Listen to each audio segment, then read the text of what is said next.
बसंत का मौसम आया हुआ था।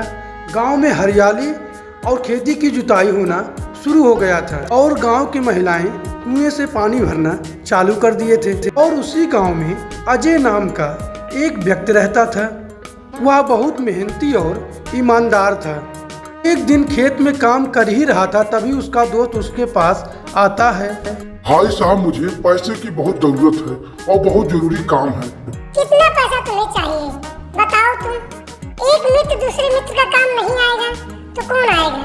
चलो मैं घर से तुम्हें पैसा देता हूँ। अब वे दोनों घर पे पैसा लेने के लिए जाने लगे।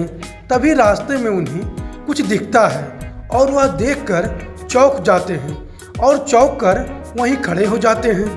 भाई साहब, ये तुम्हारी गाय यहाँ पर क्या कर रही है और तुम खुशी से नाच क्यों रहे हो? क्या तुम्हें कुछ मिल गया क्या? भाई साहब, मैंने इन लोग से उधार लिया था। वह मेरा गाय खोलकर लेकर भाग गया था।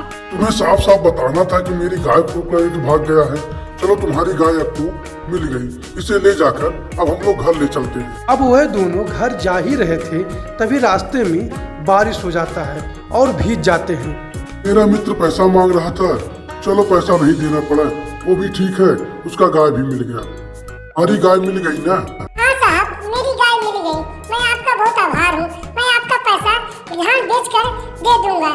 कुछ दिन का मुझे समय दे दीजिए, मैं आपका पैसा वापस कर दूंगा। चौधरी साहब, मैंने अपना धान बेच कर जो तुम्हें पैसा दिया हूँ, इससे तो आपका कर्जा मुक्त नहीं हो रहा है। मैं कुछ दिन के बाद आपका पैसा और लौटा दूंगा।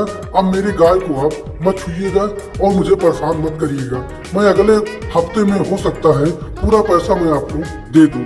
चाहे जैसे अपने फसल को काटना है और उसको ले जाकर दे देना है। ये अपने फसल को काटता है और मालिक के सामने ले जाकर रख देता है। मालिक, मैं आपका पूरा पैसा आप धान के मोहर से पूरा दे दिया हूँ। अब मैं आपका कोई कर्जा नहीं हूँ। आप मुझे कर्जा मत दीजिएगा, लेकिन आपने अच्छा नहीं किया मेरी गाय खोलकर। मैंने पूरा पैसा लुटा दिया, लेकिन मैं ऐसी गलती कभी नहीं करूँगा। किसी का पैसा मैं नहीं लूँगा, ना ही किसी का उधार मांगूंगा।